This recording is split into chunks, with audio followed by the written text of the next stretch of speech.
जय माता रानी की स्वागत है दोस्तों आपका महायोग टीवी चैनल में। अगर आप अपनी जिंदगी में सफल होना चाहते हैं और एक समझदार व्यक्ति बनना चाहते हैं तो इस चैनल को प्लीज सब्सक्राइब करें, जिससे आपको भगवान से जुड़ी हुई सभी बातों का ज्ञान कराया जाएगा। तो इस वीडियो में हम बात करेंगे दोस्तों, सच्चे हृदय से कमेंट बॉक्स में लिखें, जय माता दी माता रानी आपके सभी कष्टों को समाप्त करें, आपकी झोली खुशियों से सदैव भरी रहे। दोस्तों, नवरात्रि का महापर्व 9 देवी अर्थात 9 कन्याओं को समर्पित है। कन्या पूजन करने से हमारी समस्त पीड़ा दूर होती है, दुख दर्द दूर होते हैं, हर कष्ट दूर होते हैं, गृह क्लेश हमारे जीवन से हमेशा के लिए दूर हो जाते हैं। यहाँ तक कि पितृदोष, राहु दोष, मंगल दोष, कालसर्प दोष, मात्र कन्या पूजन से शनि से पीड़ित व्यक्ति को राहत मिलती है, सुकून मिलता है, घर में खुशियां आती हैं तथा अकाल मृत्यु घर में कभी नहीं होती। दोस्तों, आपको बता दें, इस बार माता रानी हाथी की सवारी पर पृथ्वी लोक पर आ चुकी है और भक्तों के कष्टों को दूर करेंगी। जब जब माता रानी हाथी पर सवार होकर आती है तब तब धरती पर फूल खिलते हैं और वर्षा होती है तथा हरियाली की उत्पत्ति होती है और जीवन सुगम हो जाता है। किसान के घर में साक्षात मां जगदम्बा जगत मां का आगमन होता है। दोस्तों, इस बार के नवरात्रि बहुत ही शुभ और मंगलकारी माने जा रहे हैं। इस बार शारदीय नवरात्रि 15 अक्टूबर दिन रविवार को शुरू होकर और इसका समापन 23 अक्टूबर दिन सोमवार को होगा। ऐसे में 24 अक्टूबर दिन मंगलवार को ही दुर्गा विसर्जन होगा। जो लोग माता रानी की स्थापना करते हैं, मूर्ति स्थापना करते हैं, वह लोग 24 अक्टूबर दिन मंगलवार को विसर्जन करेंगे। दोस्तों, नवरात्रि की अष्टमी और नवमी तिथि पर कन्या पूजन का विधान है। इस बार महाअष्टमी तिथि 22 अक्टूबर 2023 यानी कि इस दिन रविवार है और नवमी तिथि 23 अक्टूबर 2023 दिन सोमवार को है। ऐसे में आप अष्टमी और नवमी को इन दोनों तिथियां में कन्या पूजन अवश्य ही करें। कन्याओं को भोजन अवश्य खिलाएं। शास्त्रों में 9 दिनों के नवरात्रि को बहुत ही शुभ और मंगलकारी माना जाता है और वहीं 8 दिनों के नवरात्रि को अच्छा नहीं माना जाता। ऐसे में 10 दिनों के नवरात्रि बहुत ही शुभ माने गए हैं। शास्त्रों के अनुसार नवरात्रि के दिनों में माता रानी का पूजन करने से, कन्या पूजन करने से मां अभय वरदान प्रदान करती हैं। कुंडली में जो कष्ट होते हैं उन्हें ठीक कर देती है। श्रीधर की तरह ही सच्चे हृदय वाले व्यक्ति के सभी कष्टों का निवारण मां शीघ्र ही करती है। मां की उपासना से विनम्रता का विकास होता है। सभी कष्ट, दरिद्रता, दुख, कष्ट नष्ट हो जाते हैं। नवरात्रि में माता रानी का व्रत और पूजन किया जाता है, लेकिन नवरात्रि के दौरान सबसे ज्यादा महत्व होता है कन्या पूजन का। दोस्तों, कन्या रानी जो होती हैं, फूल की पंखुड़ियों की तरह नाजुक होती हैं। कन्या पूजन सर्वोप्रिय है, श्रेष्ठ है। कन्या के रूप में स्वयं जगदम्बा देवी, माता वैष्णो, 9 देवियां अर्थात समस्त ब्रह्मांड इनके शरीर के कण कण में वास करते हैं। बहुत कम लोग जानते हैं 33 कोटि देवी देवताओं का वास होता है। कन्याओं के मस्तक पर कन्या चाहें छोटी हो चाहें बड़ी हो, वह सदैव पूजनीय है, मां के समान मानी जाती है। दोस्तों, माना जाता है व्रत और उपासना से माता रानी इतना प्रसन्न नहीं होती है जितना कि कन्या पूजन से होती है। नवरात्रि में छोटी छोटी कन्याओं को माता रानी का स्वरूप माना जाता है। कन्याओं को भोग लगाया जाता है, उन्हें प्रसन्न किया जाता है और बदले में आशीर्वाद मांगा जाता है।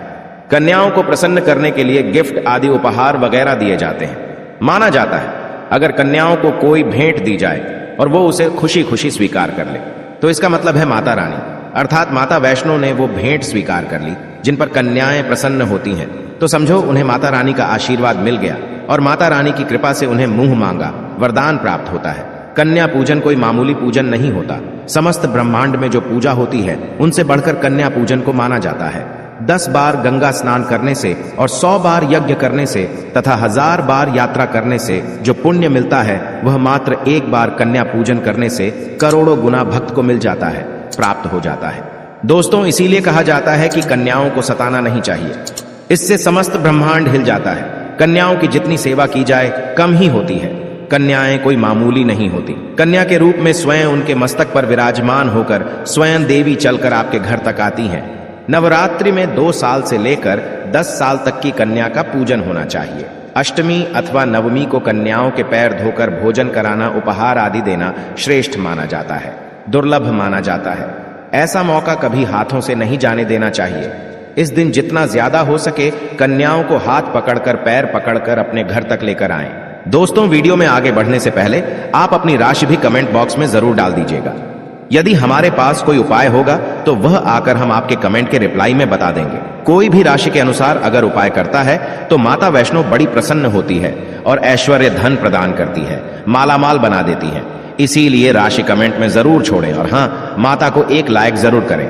लाइक करने में कंजूसी ना करें। दोस्तों, कैसे करें? कन्याओं का स्वागत। कन्या जब आपके घर आए तब सभी के पैरों को दूध और पानी से उनके पैरों को धुलाना चाहिए। खासकर मर्दों को कन्याओं के पर आवश्यक धोने चाहिए। इससे मैया वैष्णो प्रसन्न होती हैं। दोस्तों, फिर उसके बाद कन्याओं को किसी साफ जगह पर जमीन पर कपड़ा बिछाकर बैठाना चाहिए। उनके माथे पर अक्षत, फूल और कुमकुम लगाना चाहिए। फिर उसके बाद भोजन ग्रहण करवाना चाहिए। लेकिन हमेशा याद रहे, कन्याओं की थाली में 3 पूरियां कभी ना रखें। इसे शुभ नहीं, घोर अशुभ माना जाता है। 3 पूरियां तथा 3 रोटियां मरने वाले व्यक्ति के लिए निकाली जाती हैं और जेल में कैदियों के लिए दी जाती हैं। ऐसे में कन्याओं को उनकी थाली में 3 पूरी कभी ना दें, लेकिन 1-2 करके पूरियां दे सकते हैं। इससे 3 संख्या बढ़ जाती है और दोष भी नहीं लगता।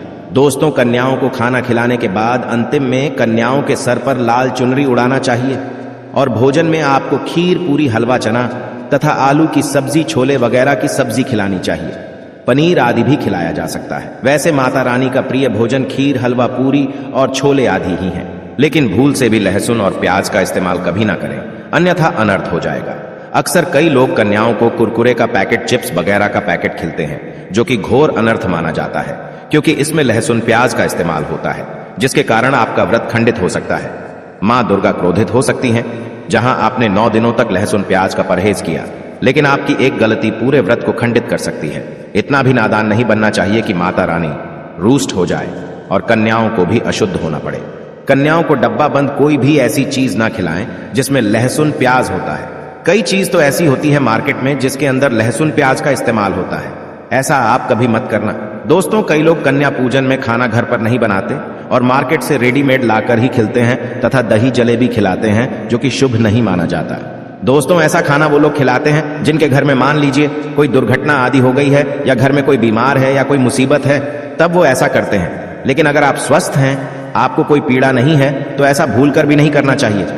माता रानी दही जलेबी नहीं, आपके हाथों का बना भोजन खाना चाहती है, आपका प्यार चाहती है। फिर चाहे आप घर में एक ही पूरी क्यों ना बनाएं माता के लिए, पर आप स्वयं ही अपने हाथों से माता रानी को भोजन खिलाएं। देखिए, भले ही आप दही जलेबी खिला सकते हैं, परंतु माता को घर का बना हुआ शुद्ध भोजन ही अति प्रिय है। खासकर नवरात्रों के दौरान घर में पक्का खाना अवश्य बनाना चाहिए। माता रानी बहुत प्रसन्न होती है। घर का बना पक्का खाना ही कन्याओं को खिलाना चाहिए। हमेशा याद रखें, कन्याओं को प्लास्टिक के बने दोने में खाना नहीं खिलाना चाहिए। ऐसे बर्तन पूजा पाठ के लिए शुभ नहीं अशुभ होते हैं, क्योंकि प्लास्टिक के ज्यादातर बर्तन जो होते हैं जानवरों की हड्डियों द्वारा बनाए जाते हैं। इसीलिए ऐसा पाप मत करना। कन्याओं को हमेशा स्टील के बर्तन या पत्तों से बने बर्तनों में ही भोजन कराना चाहिए। बहुत ही शुभ माना गया है। अगर पेड़ के पत्ते में भोजन कराते हैं तो माता अभय वरदान प्रदान करती है। दोस्तों, एक और बात हम आपको बताने वाले हैं कि यदि नवरात्रों के समाप्त होने के बाद यदि बीच में कन्या पूजन में शुक्रवार का दिन पड़ जाए तो कन्याओं को कोई भी खट्टी चीज नहीं खिलाना चाहिए, क्योंकि शुक्रवार का दिन माता संतोषी को समर्पित होता है और माता संतोषी नवरात्रों के दिनों में सक्रिय अवस्था में होती है, यानी वो भी 9 देवियों के साथ में आपके घर में आती हैं। इसीलिए कन्याओं को भूलकर भी शुक्रवार का दिन अगर पड़ जाए तो खट्टी चीज घर में नहीं बनाना चाहिए और कन्याओं को भी खट्टी चीज नहीं खिलाना चाहिए। घोर पाप लगेगा। आपका किया कराया सब बर्बाद हो सकता है। खट्टी चीजों से माता संतोषी रूष्ट हो सकती हैं, चिढ़ सकती हैं, आपको श्राप दे सकती हैं। इसीलिए नादान ना बने। दोस्तों, भोजन कराने के बाद कन्याओं की थाली में एक लौंग जरूर रखना चाहिए, क्योंकि लौंग देवी शक्ति तथा दुर्गा मां को बहुत प्रिय है। लौंग माता शक्ति का प्रतीक होती है। लौंग में नव दुर्गा का वास होता है। इन 9 दिनों में माता रानी को लौंग का भोग ही लगाया जाता है, तो खाना खाने के बाद कन्याओं को लौंग अवश्य अर्पित करें। माता रानी को अमृत से बढ़कर लौंग प्रिय है। इसीलिए कन्याओं को थाली में चुपचाप एक लौंग जरूर रख दें। आपका भाग्य चमक जाएगा। माता लक्ष्मी आपके जीवन में धन की कोई भी कमी नहीं होने देंगी। दोस्तों, आपको बता दें, कन्याओं को उपहार में क्या दें। कन्याओं को खुश करने के लिए उनकी थाली में दक्षिणा डालें, ताकि आपके घर में संपन्नता बनी रहे तथा धन की कोई भी कमी ना हो। कन्या जब आपके घर से खुशी खुशी धन लेकर जाती है तो वह भी आपको खुशी खुशी कई गुना आपको धन प्रदान करती है। इस समय कंजूसी मत करना। खुशी खुशी कन्याओं को धन अवश्य देना। कन्याओं को कोई सुंदर गिफ्ट दे सकते हैं। शास्त्रों में बताया जाता है कि कन्या जितना खुश होती है, माता रानी उतना ही जल्द फल की प्राप्ति प्रदान करती है। ऐसे में आप कन्याओं को चॉकलेट बॉक्स दे सकते हैं तथा खूबसूरत कपड़े दे सकते हैं। याद रहे, काले कपड़े ना दें और स्टील के बर्तन भी गिफ्ट के तौर पर दे सकते हैं। याद रहे कि कन्याओं को लोहे का कोई भी सामान नहीं देना चाहिए, नहीं तो राहु केतु का प्रभाव आपके जीवन में प्रवेश कर जाएगा। राहु काल तथा राहु दोष आपको लग जाएगा, आप बर्बाद भी हो सकते हैं। दोस्तों, जब कन्या अपने घर के लिए प्रस्थान करें तो उनके चरण जरूर छू लें और अपने मन में अपनी प्रार्थना को पूरा करें। सच्चे दिल से मांगी हुई मुराद माता रानी अवश्य ही पूरी करती है। सच्चे दिल का मतलब होता है मन में कोई भी लालच ना हो, और अगर वो लालच माता को पाने के लिए बन जाए तो उसे बोलते हैं सच्ची श्रद्धा और सच्ची भक्ति। ऐसी भक्ति के आगे स्वयं 33 कोटि देवी देवता आपको नमस्कार करते हैं। अगर आपको भगवान से जुड़े बातें और जानना है तो इस चैनल को सब्सक्राइब करें। फिर आप इस चैनल पर भी जाकर देख सकते हैं, बहुत सी वीडियो हमने बनाई है और जिन पर आपको बहुत अच्छी अच्छी ज्ञान की बातें पता लग जाएंगे। तो एक बार हमारे चैनल पर भी आप जरूर देखें। और आपको अगर हमसे कुछ पूछना है तो आप हमें कमेंट करके पूछ सकते हो। मिलते हैं किसी नई वीडियो में।